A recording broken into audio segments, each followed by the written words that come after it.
Então agora eu quero ver a análise de vocês sobre esse tema que eu vou trazer aqui.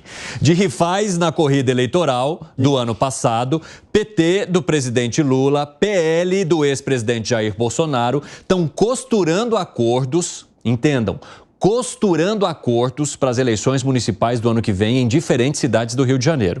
Embora uma aliança formal seja improvável, os caciques das duas siglas já estão mapeando municípios da Baixada Fluminense e da região metropolitana em que há interesses convergentes. Então não é assim, olha, a gente vai ter um candidato do PL e um candidato do PT juntos, não. Mas o PL fala, olha, ali... O PT está trabalhando ali, está atuando, não vamos meter a mão ali não vamos atuar ali não, vamos deixar aqui vamos deixá-los trabalhando ali e a gente pega esse aqui e aí eles nos respeitam também. Quero entender de vocês o que vai dar uma costura entre PL e PT em prefeituras do Rio de Janeiro, já que as eleições de 2024 municipais estão chegando aí, respirando no nosso cangote. Evandro, não é fácil entender o Brasil, porque você tem as oposições no governo federal, as alianças no governo federal e as oposições, né? Você tem aliança lá no governo federal e oposições no âmbito aqui dos governos estaduais. Por exemplo, o PSD. O vice-governador de São Paulo é do PSD. Felício Ramute. Exatamente, que esteve aqui no Direto ao Ponto. Ele é uma oposição ao governo federal, um discurso claramente liberal, claramente conservador nos costumes, mas o PSD integra o governo federal com 3 importantes aí ministérios.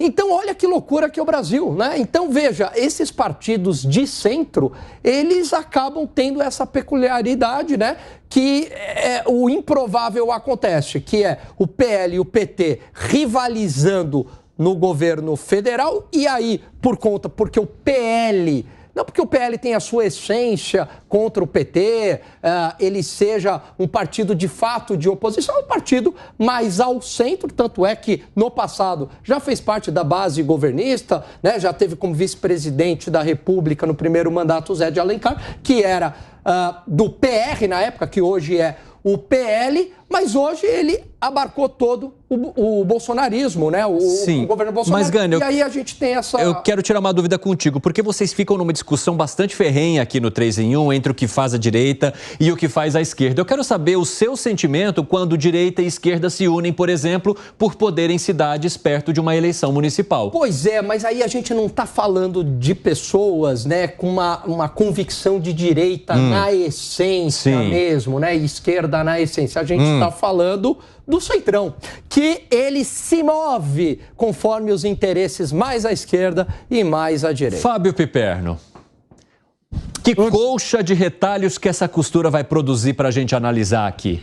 Antes disso, eu só vou matar a charada e resolver o imbróglio, porque que eu e o Segrão temos números, números discordantes. Vamos lá. Porque essas estimativas que o Banco Mundial fez em 2021 e 2022 levavam em conta uma estimativa de população do Brasil que teria 13 milhões de pessoas a mais do que efetivamente tem. Porque o IBGE fez a contagem agora e se descobriu que tem menos gente. Para 213 milhões de habitantes, na verdade são 203 agora. Exatamente. Então, como o PIB deu 9,9 trilhões no ano passado, dividindo por esse número que provavelmente o Banco Mundial tinha, jogava para baixo. Então agora, com os novos números do IBGE, isso sobe um pouquinho. 5%. Bom, dados esclarecidos aqui então. De qualquer forma sobe e os dados foram esclarecidos. Nem Segré, nem Piperno estavam incorretos, mas a base de cálculo era diferente porque lá em 2021 se tinha uma quantidade de população que agora recentemente, segundo o IBGE, acabou diminuindo diferentemente das expectativas. Agora, fala, Fábio Piperno, sobre costura política. Nenhuma surpresa. Ah, é? Zero. Por quê? Sempre houve. Qual foi o momento em que não houve isso? O Brasil ele é tão peculiar nisso que, por exemplo, a ditadura Vargas prendeu o Prestes, ficou preso 10 anos, mandou a Olga lá para a Alemanha e tal, né? E aí, quando o Prestes sai da cadeia, ele vai para onde? Ele vai direto para um comício com o Getúlio Vargas, que tinha sido o seu algoz, que, aliás, dizimou todo o Partido Comunista da época por ação do Filinto Miller. Então, no Brasil sempre aconteceu isso. Eu me lembro que uma vez, logo depois do fim da ditadura, houve um movimento lá no Rio Grande do Sul em que o Brizola recebeu apoio lá do PDS, o candidato do Brizola recebeu apoio lá do PDS e tal. Aquilo foi um escândalo, como se fosse uma novidade no Brasil. Não é. Aqui no Brasil, tirando aí uma outra vertente um pouco mais extremista, isso sempre se encontrou. Foi assim com o PSDB e PFL, foi assim no primeiro governo do Lula, tem sido assim nesse novo governo do Lula.